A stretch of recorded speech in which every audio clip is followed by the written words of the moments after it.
Alright, as you can see here, it's time to get ourselves sorted.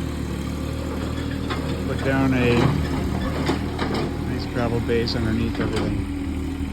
Okay, and these are our big ass beams. You can see they're all labeled off as tie beams, and then there's the full span beams as well, 7x9s.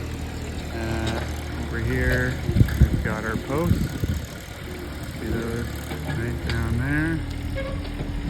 And yeah, we're just gonna grade this out and get a nice fresh gravel base on here before we build our base on top of it.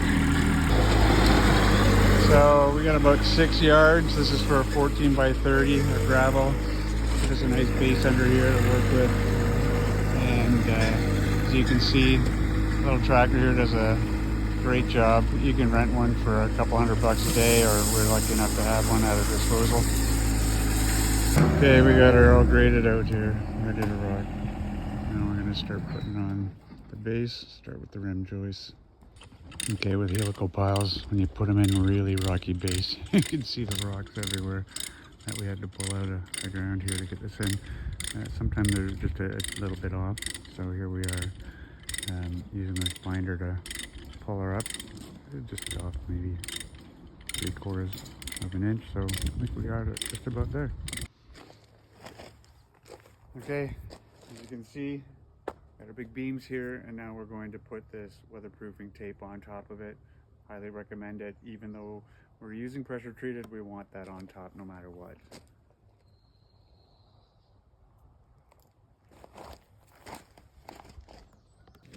So as we put the tape on here, we're going to overlap the ends just a tiny bit here and do the overlap on the other side here, and then we'll run straight down the middle, and that way we'll have a really nice finish. Okay, there you go, ready to rock. Tripled up. So like I said, we did the outside, then inside last. Using composite to space out the remaining gap on the sides. Put structural screws in there. See, that one needs its screws. Last one just got its screws. Okay, so you see we got our first corner here. Putting in the blocks. We got our floor joists and rim joists set up. I'm gonna put this next one in right here. Okay, for these floor joists here, we're going to do 5 nails per, but you can also see over here he's putting in structural screws as well. Okay, so here we are. We got the first stage. These are 10-foot rim joists here, okay, and then we've got our floor joists right running across our base. So you can see we put them in. We got our blocking in place here, 4x8 blocks. And now we're just going to square everything up as we move along here and get it dialed in for the next set of 10-footers. Okay, 3-4-5 method being employed with a large sledgehammer.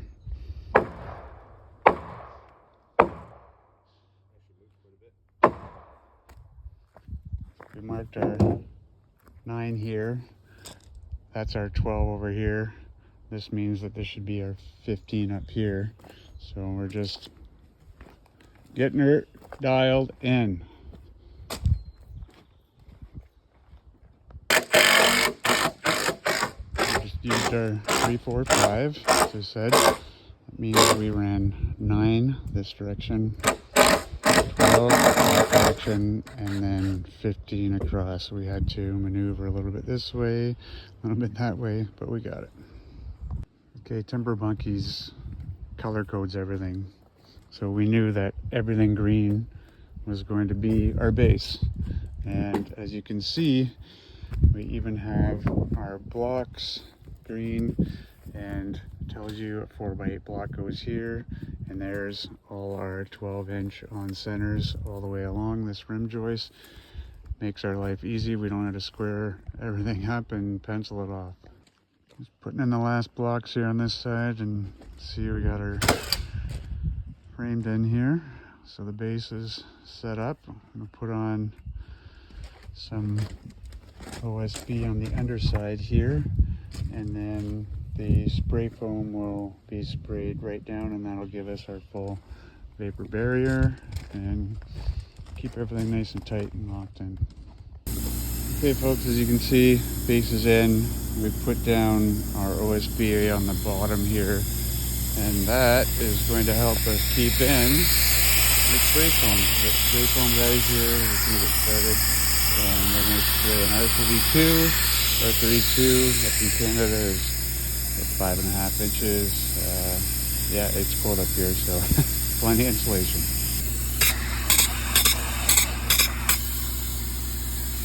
The expert at work.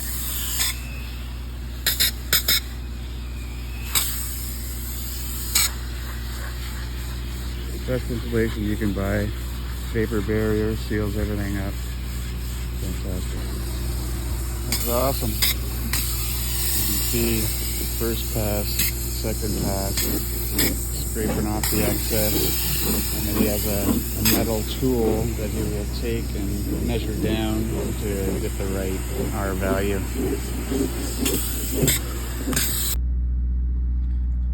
See him taking off the top there, just get it nice and clean, makes laying our floorboards a super easy job. Okay, there it is finished. It's a R32, so roughly 5.5 inches. These are true dimensional 2x8s, and so we're ready to rock. And next will be floorboards, which go on there, and we'll get her knocked away.